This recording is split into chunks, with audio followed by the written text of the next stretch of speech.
আমার স্নেহের ছাত্রছাত্রীরা, আমি তোমাদের প্রদীপ স্যার বিদ্যাসাগর স্টাডি সেন্টারের ফেসবুক পেজে তোমাদেরকে আরও একবার স্বাগত জানাই। আজকে আমি সপ্তম শ্রেণীর দ্বিতীয় পর্যায়ক্রমিক মূল্যায়নের একটি চ্যাপ্টার রয়েছে আফ্রিকা মহাদেশ, সেই মহাদেশের কয়েকটি প্রশ্ন নিয়ে তোমাদের সঙ্গে আলোচনা করব। প্রথমেই কিন্তু বলে রাখি, টেক্সট বইটা খুঁটিয়ে ভালো করে পড়তে হবে, তারপরে তোমরা কোশ্চেন আনসারের দিকে যেও। প্রথমেই রয়েছে আয়তন এবং জনসংখ্যায় পৃথিবীর দ্বিতীয় বৃহত্তম মহাদেশ হচ্ছে আফ্রিকা। একই সঙ্গে পৃথিবীর উত্তর দক্ষিণ এবং পূর্ব পশ্চিম গোলার্ধে অবস্থিত।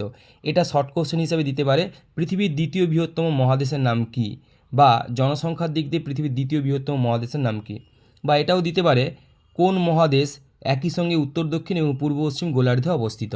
তাই এটা ভালো করে দেখে রাখবে। তারপর দেখো রয়েছে নিরক্ষরেখা, কর্কক্রান্তি রেখা, মকরান্তি রেখা এবং মূল মধ্যরেখা, চারটাই কিন্তু আফ্রিকার উপর দিয়ে বিস্তৃত হয়েছে, তাই এটাও কিন্তু খুবই গুরুত্বপূর্ণ। পূর্ব আফ্রিকাতে পৃথিবীতে প্রথম মানুষের উদ্ভব হয়েছিল, তাই এটাও দিতে পারে কোন মহাদেশে প্রথম মানুষের আবির্ভাব হয়েছিল। এটা কিন্তু শর্ট কোশ্চেন হিসেবে খুবই গুরুত্বপূর্ণ। তারপর দেখা রয়েছে ঊনবিংশ শতাব্দী পর্যন্ত আফ্রিকার বহু দেশে ইউরোপ এবং উত্তর আমেরিকার কিছু দেশের উপনিবেশ ছিল।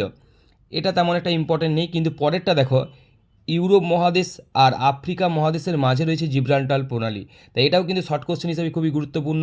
জিব্রাল্টার প্রণালী কোথায় রয়েছে, বা ইউরোপ এবং আফ্রিকার মাঝে কি রয়েছে, জিব্রাল্টার প্রণালী।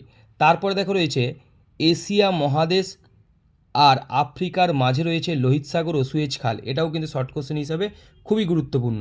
তারপরে একটি প্রশ্ন দিতে পারে, অতি সংক্ষিপ্ত প্রশ্ন বা সংক্ষিপ্ত প্রশ্ন হিসেবে দিতে পারে যে প্রণালী কাকে বলে।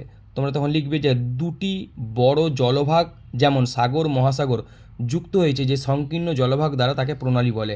তাহলে এখান থেকে এই এতটা অবধি কিন্তু লিখতে হবে। তারপর দেখো 2 নম্বরে একটা প্রশ্ন দিতে পারে, কাকে কেন অন্ধকারচ্ছন্ন মহাদেশ বলা হয়। প্রাকৃতিক দুর্গমতা, অস্বাস্থ্যকর উষ্ণ আর্দ্র জলবায়ু, গভীর জঙ্গল, হিংস্র জন্তুর ভয় ইত্যাদি কারণে বহুদিন পর্যন্ত এই মহাদেশে আধুনিক সভ্যতার আলো এসে পৌঁছাতে পারেনি, এই জন্য এই মহাদেশকে অন্ধকারচ্ছন্ন মহাদেশ বলে। তাহলে এখান থেকে এতটা অবধি তোমরা ভালো করে মুখস্থ করবে। এই কোশ্চেনটা কিন্তু খুবই গুরুত্বপূর্ণ, তাই ভালো করে দেখে রাখবে। তাই তোমাদেরকে আমি প্রদীপ স্যার একটাই কথা বলবো, টেক্সট বইটা ভালো করে পড়বে, তারপরেই কিন্তু কোশ্চেন আনসার নিয়ে আলোচনা করবে। তোমাদের এখান থেকে এতটা পর্যন্ত খুবই গুরুত্বপূর্ণ, তাই ভালো করে এতটা পর্যন্ত দেখে রাখতে হবে।